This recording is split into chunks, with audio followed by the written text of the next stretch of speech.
Good morning dear student, सभी लोगों को मेरा नमस्कार। स्वागत करते हैं आप सभी का आपके अपने YouTube channel OD study point में। तो प्यारे दोस्तों, आज की क्लास में हम लोग सॉल्व करेंगे आईईआरटी अथवा पॉलिटेक्निक एंट्रेंस एग्जाम 2022 में पूछे गए मैथमेटिक्स के इंपॉर्टेंट क्वेश्चन। यानी कि आज की क्लास में मैं आप लोगों को पॉलिटेक्निक अथवा आईईआरटी एंट्रेंस एग्जाम 2022 में मैथमेटिक्स के जो भी क्वेश्चन इंपॉर्टेंट पूछे गए हैं उन क्वेश्चन का सॉल्यूशन बहुत ही बेहतरीन तरीके से कॉन्सेप्ट के साथ आपको कराने वाला हूं।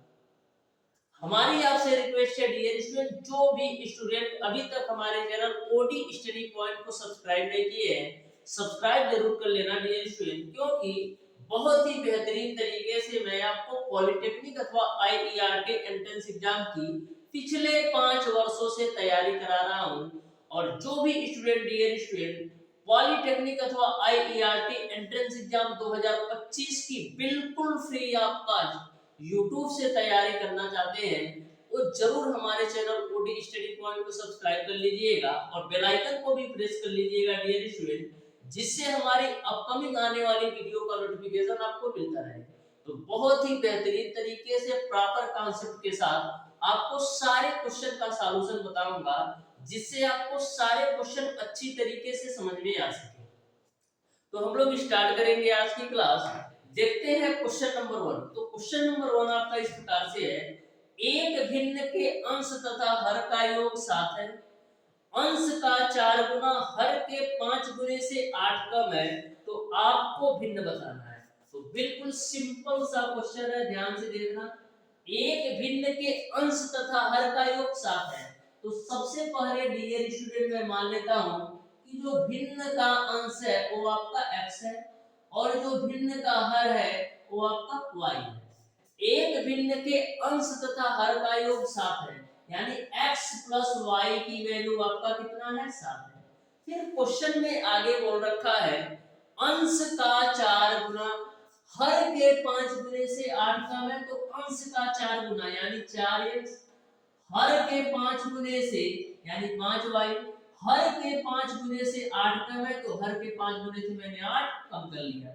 इसको और क्या लिख सकते हो, लिख सकते हो 4x माइनस 5y बराबर माइनस का 1। इसको आप मान लो समीकरण 2 और इसको आप मान लो समीकरण 1। अब समीकरण 1 और 2 को हमको हल करना है। तो सबसे पहले हम करेंगे क्या, समीकरण 1 में डियर स्टूडेंट हम 5 से गुणा कर लेते हैं।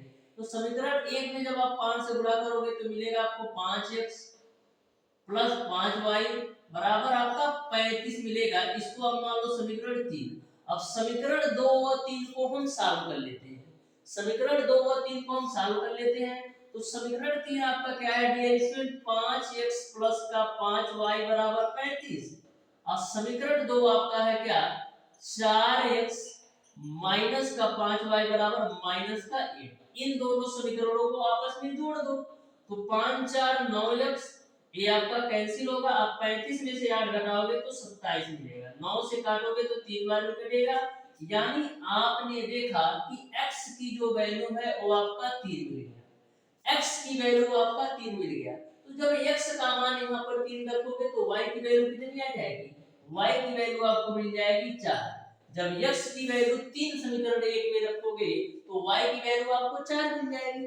आपको बताना है भिन्न कौन सा है। तो भिन्न आपने माना है x बट्टे y, क्योंकि अंश को x माना है, हर को y माना है।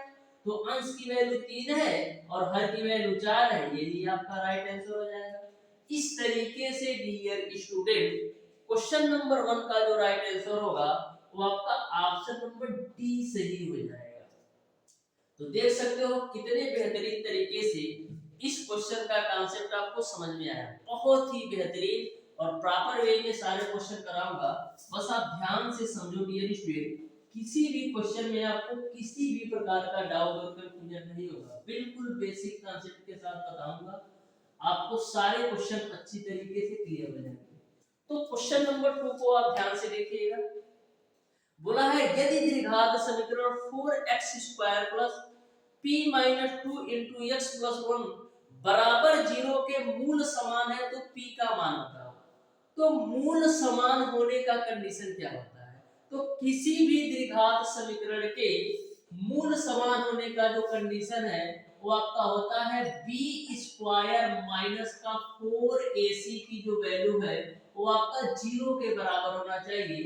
ये आपका मूल समान होने का कंडीशन है। अब आपको समीकरण दे रखा है, डीएन दे रखा है 4x स्क्वायर प्लस का p minus 2 into x plus का p माइनस 2 इंटू का x, उसके बाद से प्लस 1 बराबर 0, प्लस 1 बराबर 0। तो आपको बताना है p की वैल्यू क्या होगी। तो सबसे पहले हमको a b c की वैल्यू पता होना चाहिए। तो द्विघात समीकरण का जो व्यापक समीकरण होता है बाबू वो आपका होता है ax square plus bx plus का c बराबर 0। इससे आप कंपेयर करोगे तो a की जो वैल्यू आएगी वो आपका 4, b की जो वैल्यू आएगी वो आपका p माइनस का 2 और जो c की वैल्यू आएगी वो आपका 1 मिल जाएगा। अब सारी वैल्यू यहाँ पर रख दो। तो देखो b की वैल्यू कितना है p माइनस का 2, तो p माइनस 2 का होल स्क्वायर माइनस का 4, a की वैल्यू 4 और c की वैल्यू 1 बराबर 0। तो p माइनस 2 का होल स्क्वायर करो क्या होगा p स्क्वायर प्लस 4 माइनस का 4p और a आपका माइनस का कितना हो जाएगा 16 बराबर 0। इसको और कैलकुलेट कर लो तो मिलेगा का तो p स्क्वायर माइनस का 4p और माइनस का 12 बराबर 0। यहाँ तक सबको क्लियर है। अब डियर स्टूडेंट यह जो आपका है द्विघात समीकरण के रूप में आ गया। 12 का आपको ऐसे फैक्टर करना है कि जोड़ने और घटाने पर आपका कितना आ जाए 4 आ जाए। तो आपको पता है 6 गुना 12 होता है और 6 में से 2 घटाओगे 4 ही मिल जाएगा। तो इसी कॉन्सेप्ट पर कर लेते हैं। तो p square minus 6p minus का 2p, ठीक है, माइनस का 12 है तो मैंने माइनस का 12 बराबर 0 रख दिया। अब देखो p स्क्वायर माइनस का 6p माइनस से गुणा करा दो प्लस का 2p माइनस का 12 बराबर 0। यहां से हम p कॉमन ले लेते हैं तो मिलेगा आपको p माइनस का 6। यहां से हम प्लस का 2 कॉमन ले लेते हैं तो मिलेगा आपको p माइनस का 6 बराबर 0। तो एक ब्रैकेट में p माइनस 6 होगा और एक ब्रैकेट में आपका p प्लस का 2 हो जाएगा बराबर 0। यहां से आप p की वैल्यू निकालोगे तो निगेटिव आएगा जो कि लेना नहीं है। यहां से बाबू आप p की वैल्यू निकालोगे तो p बराबर आपको 6 मिल जाएगा। इस तरीके से डियर स्टूडेंट जो p का मान होगा वो आपका 6 होगा। यानी क्वेश्चन नंबर 2 का जो राइट आंसर होगा वो आपका ऑप्शन नंबर बी सही हो जाएगा। तो बहुत ही बेहतरीन तरीके से इस क्वेश्चन का भी कॉन्सेप्ट आपको समझ में आया होगा। हम बढ़ते हैं डियर स्टूडेंट क्वेश्चन नंबर 3 की तरफ। ध्यान से समझिएगा, बहुत ही बेहतरीन कॉन्सेप्ट के साथ आपको सारे क्वेश्चन को कवर कराऊंगा। बस आप बिल्कुल ध्यान से अच्छी तरीके से समझिएगा। तो क्वेश्चन नंबर 3 आपका है डियर स्टूडेंट, यदि sin 3a माइनस का b बराबर 1 है और cos 2a माइनस का b बराबर कर्ण 3/2 है तब sin a और cos b का मान बता दो। sin a और cos b का आप हमें मान बता दो। तो ध्यान से देखना, दे रखा है sin 3a माइनस का b बराबर आपको दे रखा है, ठीक है, sin 3a माइनस का b बराबर 1 दे रखा है। तो देखो इसको हम क्या लिख सकते हैं, हम लिख सकते हैं sin 3a माइनस का b बराबर sin के पदों में कितने डिग्री का मान 1 होता है। तो sin के पदों में sin 90 डिग्री का मान 1 होता है, यानी 1 की जगह पर हम sin 90 लिख सकते हैं क्योंकि sin 90 डिग्री का मान 1 होता है। साइन से साइन कैंसिल आउट होगा तो यहाँ से आपको मिलेगा 3a माइनस का b बराबर 90 डिग्री। इसको हम मान लो समीकरण ए। फिर आगे इन्होंने दे रखा है cos 2a माइनस का b बराबर कर्ण में 3/2। cos 2a माइनस का b बराबर इन्होंने दे रखा है कर्ण में 3/2। तो इसको हम क्या लिख सकते हैं, हम लिख सकते हैं cos 2a माइनस का b बराबर cos के पदों में कितने डिग्री का मान कोण में 3/2 होता है। तो cos 30 डिग्री का मान कड़ी में 3/2 होता है। तो मैंने क्या किया, कड़ी में 3/2 की जगह तो cos 30 रख दिया। अब cos से cos कैंसिल आउट होगा तो मिलेगा आपको 2a माइनस का b बराबर 30 डिग्री। इसको आप मान लो समीकरण 2। ठीक है, अब समीकरण 1 और 2 को आप सॉल्व करके a और b की वैल्यू निकालो। तो समीकरण 1 में से हम 2 को घटा देते हैं तो मिलेगा आपको 3a माइनस का b बराबर 90 डिग्री और 2a माइनस का b बराबर आपका 30 डिग्री। घटाओ तो 3a में से 2a घटेगा, यहाँ पर माइनस करोगे तो ये आपका पॉजिटिव हो जाएगा, कैंसिल हो जाएगा। और 90 में से 30 घटाओगे तो 60 डिग्री मिल जाएगा। यानी a की जो वैल्यू है वो आपका 60 डिग्री आ गया। अब a की वैल्यू आपका 60 डिग्री आ गया ना, तो a का मान जो है आप किसमें रख दोगे, a का मान समीकरण 1 में रख दो। तो a का मान हम समीकरण 1 में रख देते हैं। ठीक है ना, a का मान हम समीकरण 1 में रखते हैं तो देखो क्या होगा, 3 गुणे 60 डिग्री माइनस का b बराबर आपका 90 डिग्री। ठीक है, माइनस का b बराबर आपका 90 डिग्री। तो यहां से आपका माइनस का b बराबर माइनस का 90 डिग्री आएगा, a कैंसिल होगा तो b की जो वैल्यू है वो आपका 90 डिग्री आ जाएगा। यहां तक आपको क्लियर है, यानी a की वैल्यू 60 डिग्री होगी और b की जो वैल्यू होगी वो आपका 90 डिग्री हो जाएगी। b की जो वैल्यू हो जाएगी वो आपका 90 डिग्री हो जाएगी। अब आपको निकालना क्या है, sin a cos b। Sine A और cos b, तो साइन ए की वैल्यू आपका कितना है, ए की वैल्यू आपका 60 डिग्री है तो साइन ए हो गया। cos b, अब b की वैल्यू आपका है 90 डिग्री। अब साइन 60 डिग्री का मान कितना होता है, कोणीय में 3/2। ठीक है, साइन 60 डिग्री का मान कितना होता है, कोणीय में 3/2। उसके बाद से cos 90 डिग्री, अब cos 90 डिग्री का मान कितना होता है, 0 होता है। इस तरीके से sin a और cos b का जो मान होगा वो आपका कोणीय में 3/2 और 1 होगा।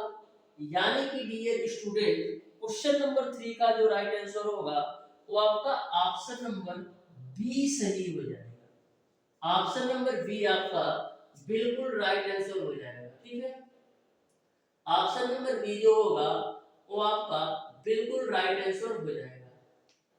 ठीक है, यहां तक आपको सारी चीजें अच्छी तरीके से समझ में आ गई होगी। बढ़ते हैं हम डियर स्टूडेंट क्वेश्चन नंबर 4 की तरफ।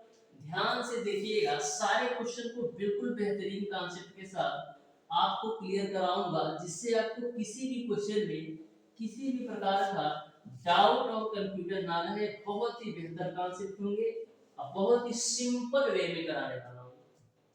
तो क्वेश्चन नंबर 4 को आप ध्यान से देखना, बहुत ही बेहतरीन क्वेश्चन है। बोला है यदि p + q बराबर 6 है और pq बराबर आपका 8 है तो pq + qq का मान बताओ। तो देखो कितना सिंपल सा क्वेश्चन पूछा है। क्वेश्चन में बोल रखा है कि p + q बराबर आपका 6 है, उसके बाद से p × q बराबर आपका 8 है, p × q बराबर आपका 8 है।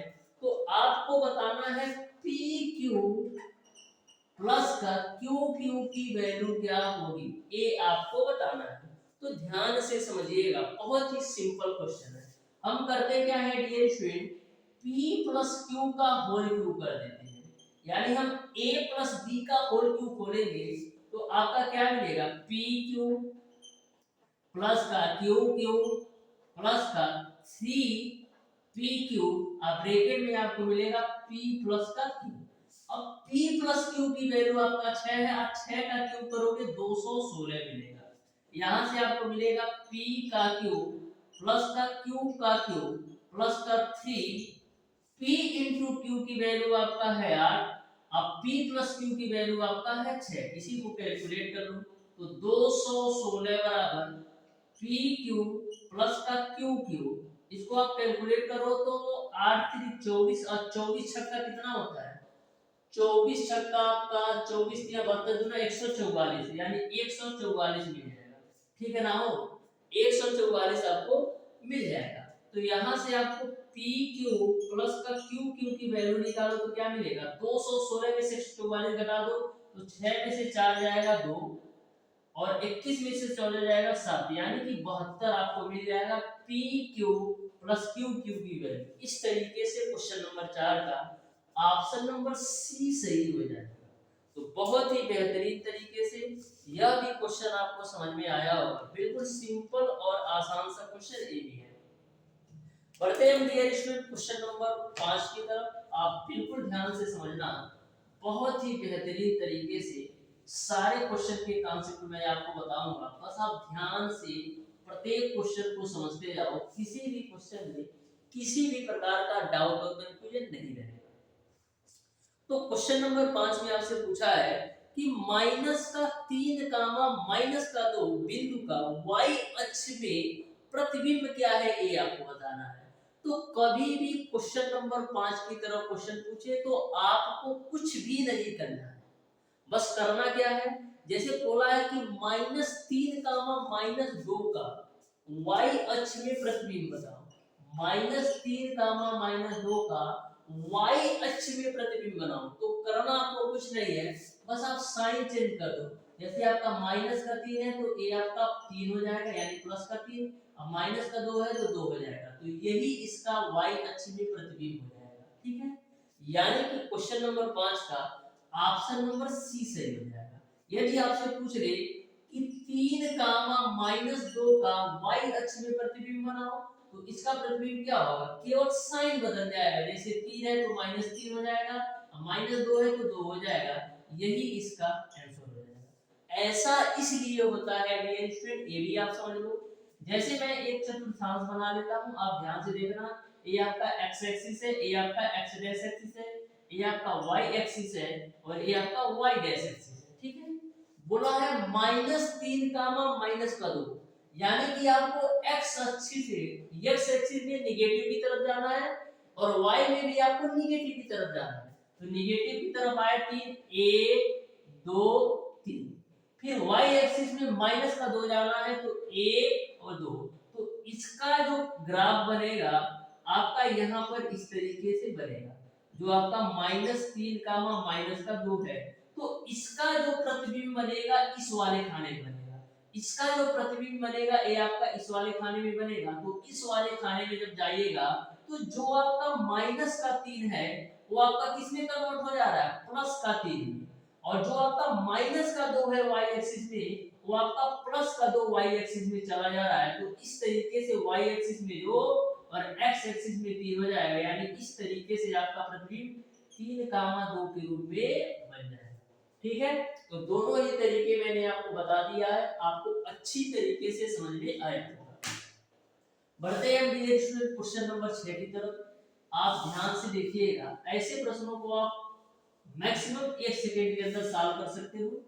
बस आपको साइन कन्वर्जन कर देना है, माइनस है तो प्लस कर दो, प्लस है तो माइनस कर दो। तो क्वेश्चन नंबर 6 को आप ध्यान से देखो।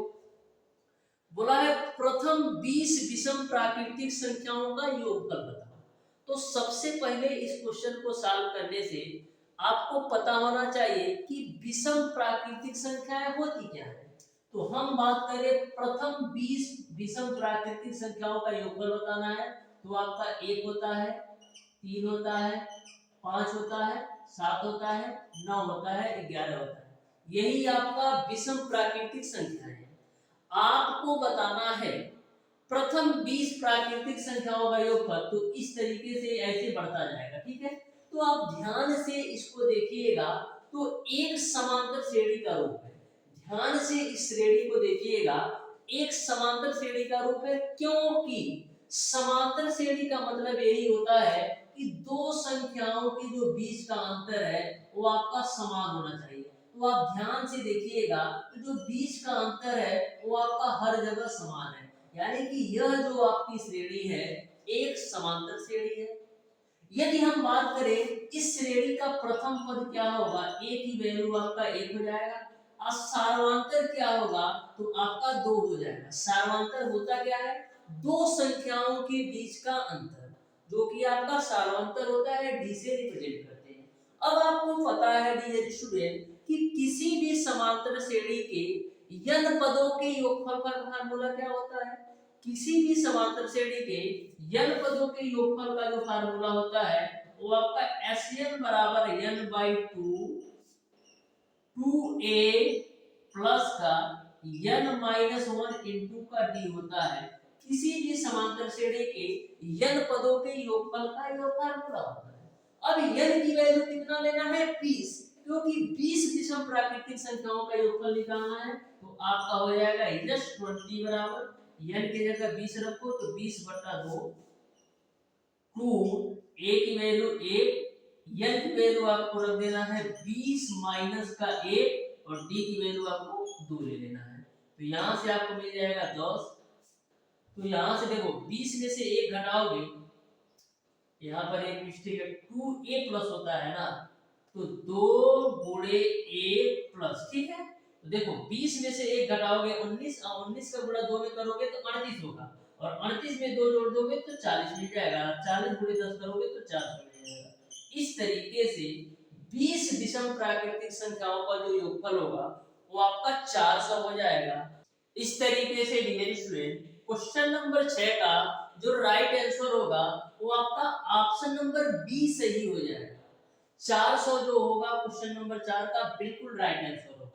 बढ़ते हैं हम डियर स्टूडेंट क्वेश्चन नंबर 7 की तरफ। ध्यान से समझिएगा, बहुत ही बेहतरीन और सिंपल और प्रॉपर वे में मैं आपको सारे क्वेश्चन का सॉल्यूशन करवा रहा हूं। बस आप ध्यान से समझते जाओ, सारे क्वेश्चन बिल्कुल बेहतरीन तरीके से समझ में आ जाएंगे।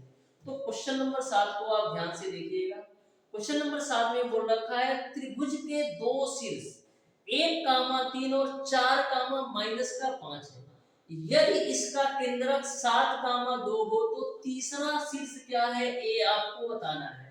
तो त्रिभुज के दो शीर्ष दे रखा है 1,3 और दूसरा शीर्ष दे रखा है 4,-5, ठीक है। और त्रिभुज के केंद्रक के निर्देशांक इन्होंने दे रखा है 7,2। तो आपको तीसरा शीर्ष बताना है। तो मैं मान लेता हूं कि जो त्रिभुज का तीसरा शीर्ष है डियर स्टूडेंट वो आपका x3, y3 है। वो आपका x3, y3 है और केंद्रक के निर्देशांक 7,2 दे रखा है, यानी x, y की जो वैल्यू है वो आपका 7,2 दे रखा है। तो आपको पता है त्रिभुज के केंद्रक का फार्मूला क्या होता है, x बराबर x1 प्लस x2 प्लस का x3 डिवाइडेड बाय 3 और y बराबर आपका क्या होता है y1 प्लस y2 प्लस का y3 डिवाइडेड बाय आपका 3 होता है। तो यहाँ पर यह जो वैल्यू है आपका किसका है x1 और y1 की, और यह जो वैल्यू है x2, y2 की वैल्यू है। तो x की वैल्यू कितना है, x की वैल्यू आपका है 7, तो यहाँ पर मैंने रख दिया 7। x1 की वैल्यू 1 है और x2 की वैल्यू 4 है, तो 4 और 1 5 प्लस का x3 बटे का 3 हो जाएगा। तो 7 3 21 और 21 में से 5 घटाओगे तो x3 की वैल्यू आपको मिल जाएगा 16, ठीक है। अब यहाँ पर y की वैल्यू रखो, तो y की वैल्यू आप देखिएगा तो 2 दे रखा है, तो 2 बराबर y1 प्लस y2, तो 3 माइनस 5 करोगे तो माइनस का 2 मिल जाएगा प्लस का y3 डिवाइडेड बाय 3। तो यहाँ पर 3 दूना 6 और 2 ये जुड़ेगा तो y3 की वैल्यू आपको कितना मिल जाएगा 8 मिल जाएगा।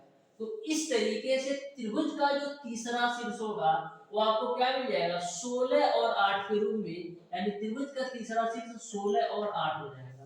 इस तरीके से डियर स्टूडेंट क्वेश्चन नंबर 7 का जो राइट आंसर होगा वो आपका ऑप्शन नंबर ए सही हो जाएगा। बढ़ते हैं डियर स्टूडेंट क्वेश्चन नंबर 8 की तरफ। ध्यान से समझना, बहुत ही बेहतरीन क्वेश्चन आपके पॉलिटेक्निक अथवा आईईआरटी एंट्रेंस एग्जाम 2022 में पूछा गया है। बिल्कुल आप सिंपल तरीके से किसी भी क्वेश्चन को सॉल्व कर सकते हो। तो ध्यान से समझिएगा, बहुत ही बेहतरीन तरीके से सारे क्वेश्चन का कांसेप्ट बताऊंगा। तो क्वेश्चन नंबर 8 आपका है डियर स्टूडेंट कि p स्क्वायर प्लस का 9p प्लस 14 तथा p square plus 13p plus 42 का उभयनिष्ठ गुणनखंड क्या है ये आपको बताना है। तो देखो कितना सिंपल तरीके से सॉल्व कर सकते हो। पहला आपको दे रखा है p स्क्वायर प्लस का 9p प्लस का 14 और दूसरा आपको दे रखा है p square plus 13p p square plus का 13p प्लस का 42, इन दोनों का उभयनिष्ठ गुणनखंड क्या होगा, ए आपको बताना है। तो ध्यान से समझिएगा कैसे इस क्वेश्चन को सॉल्व करना है। तो सबसे पहले 14 का आपको ऐसे फैक्टर करना है कि जोड़ने और घटाने पर 9 है, तो 7 गुना 14 होता है और 7 में 2 जोड़ोगे तो 9 भी आ जाएगा। तो यहाँ से आपका हो जाएगा पी स्क्वायर प्लस का 7p प्लस का 2p प्लस का 14 बराबर 0। इन दोनों में आपका क्या कॉमन है, p कॉमन है, तो p प्लस का 7, इन दोनों में आपका प्लस का 2 कॉमन है, तो p प्लस का 7 बराबर आपका हो जाएगा 0। तो मिलेगा आपको p प्लस 7 एक ब्रैकेट में और एक ब्रैकेट में आपको मिल जाएगा p प्लस का 2। अब हम यहाँ पर आ जाते हैं, ध्यान से देखो।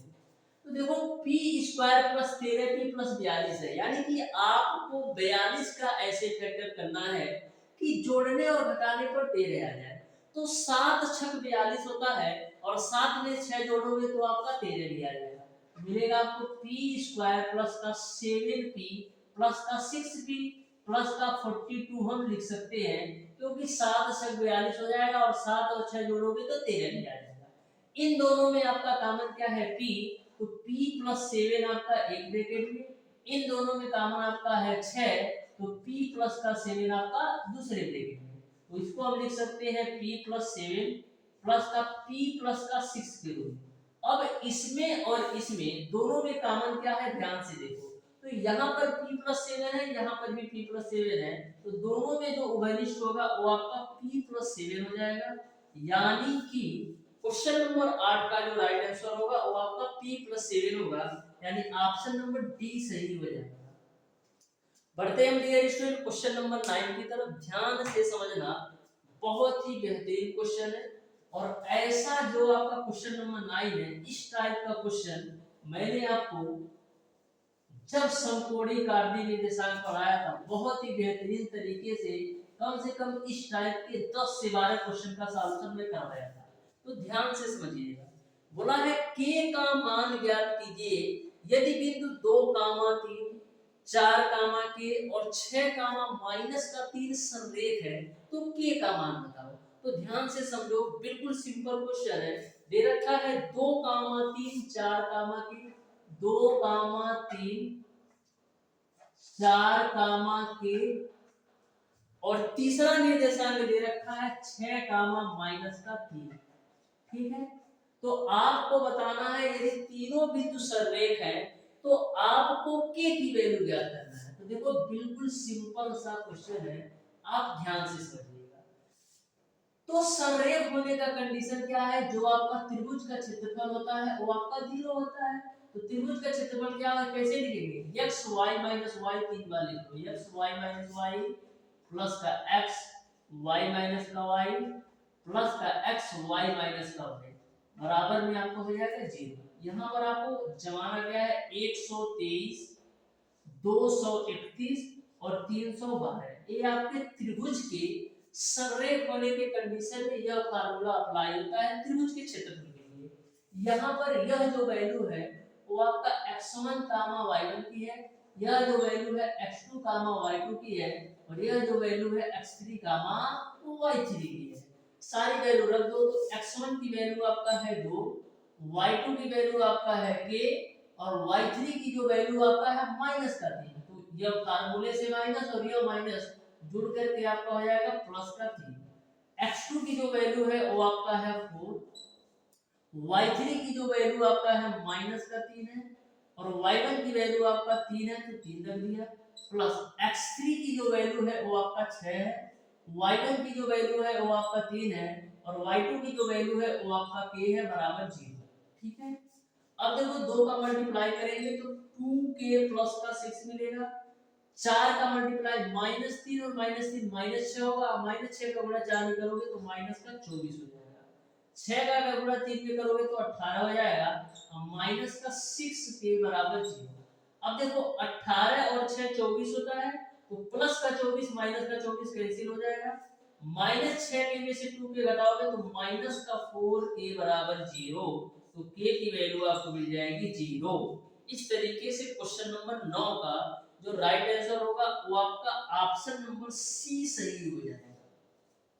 ऑप्शन नंबर सी जो होगा क्वेश्चन नंबर 9 का बिल्कुल राइट आंसर होगा।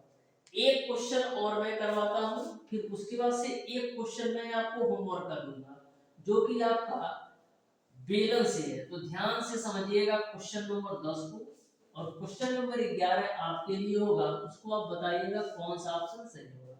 तो क्वेश्चन नंबर 10 आपका है कि p पे पावर 4 माइनस का 81 के गुणनखंड बताओ। p पे पावर 4 माइनस का 81 का गुणनखंड बताओ। इसका आपको गुणनखंड बताना है, ठीक है। तो ध्यान से देखो, इसको हम क्या लिख सकते हैं, इसको हम लिख सकते हैं डियर स्टूडेंट पी स्क्वायर का स्क्वायर माइनस 81 को हम क्या लिख सकते हैं 9 का होल स्क्वायर। यहां तक सबको क्लियर है। मैंने p के पावर 4 को p के स्क्वायर का स्क्वायर कर दिया, 81 को 9 का स्क्वायर कर दिया। तो a आपकी जो वैल्यू है a स्क्वायर माइनस का b स्क्वायर के रूप में हो गई। a स्क्वायर माइनस का b स्क्वायर के रूप में हो गई। तो एक ब्रैकेट में हम a प्लस b के रूप में लिख सकते हैं, यानी कि p स्क्वायर प्लस 9 हो जाएगा एक ब्रैकेट में, और एक ब्रैकेट में p स्क्वायर माइनस का 9 हो जाएगा। यहां तक सबको क्लियर है। a square minus b square के रूप में था, तो इसको मैंने a प्लस b और a माइनस b के रूप में लिख दिया। अब देखो p स्क्वायर प्लस का 9 तो है, इसको ऐसे ही रखना है। यहां पर देखो p स्क्वायर को आप लिख दो p का होल स्क्वायर, और 9 को हम लिख सकते हैं 3 का होल स्क्वायर के रूप में। इसको हम और तोड़ सकते हैं, कैसे, a स्क्वायर माइनस का b स्क्वायर के रूप में है, तो इसको हम a प्लस b एक ब्रैकेट में और a माइनस का b एक ब्रैकेट में लिख सकते हैं, और इस वाली वैल्यू को ऐसे ही नोट कर दो, तो p स्क्वायर प्लस का 9 ऐसे ही रहेगा। तो इस तरीके से क्वेश्चन नंबर 10 का जो राइट आंसर होगा p square plus 9 p plus 3 p minus 3 इस तरीके से हो जाएगा। यानी क्वेश्चन नंबर 10 का बिल्कुल राइट आंसर हो जाएगा वो आपका option number C. Question number 11 को आप ध्यान से समझो। बोला है ऊंचाई 14 सेंटीमीटर वाले एक लंब वृत्तीय बेलन का वक्र पृष्ठीय क्षेत्रफल आपका 88 वर्ग सेंटीमीटर है, तो बेलन के आधार का व्यास कितना है ये आपको बताना है। तो क्वेश्चन नंबर 11 आप लोग अच्छी तरीके से सॉल्व कीजिएगा और बताइएगा डियर स्टूडेंट कि क्वेश्चन नंबर 11 का कौन सा ऑप्शन सही होगा। बहुत ही बेहतरीन तरीके से मैंने आपको आज की क्लास में आईईआरटी अथवा पॉलिटेक्निक एंट्रेंस एग्जाम 2022 में पूछे गए मैथ के क्वेश्चन का सॉल्यूशन करवाया है। यदि आपको ऐसा लगता है कि किसी भी क्वेश्चन में किसी भी प्रकार का आपको डाउट और कंफ्यूजन है, तो बिना सोचे समझे बिना किसी हेजिटेशन के आप हमारे कमेंट बॉक्स में भी कमेंट कर सकते हैं। यदि कमेंट बॉक्स में नहीं कमेंट कर सकते हैं तो हमारा व्हाट्सएप नंबर है 7620175376। इस नंबर पर आप कॉल या व्हाट्सएप करके भी किसी भी कंफ्यूजन का सॉल्यूशन ले सकते हैं, किसी भी क्वेश्चन का, चाहे आपका फिजिक्स का हो, चाहे केमिस्ट्री का हो, या मैथमेटिक्स का, या पॉलिटेक्निक अथवा आईईआरटी एंट्रेंस एग्जाम से रिलेटेड कोई भी क्वेश्चन यदि आपके दिमाग में बनता है तो इस नंबर पर कॉल या व्हाट्सएप करके जरूर पूछ लीजिएगा, मैं आपको जरूर बताने का प्रयास करूंगा। तो प्यारे दोस्तों आज की क्लास को यहीं पे रखते हैं, मिलते हैं नेक्स्ट क्लास में, तब तक के लिए धन्यवाद।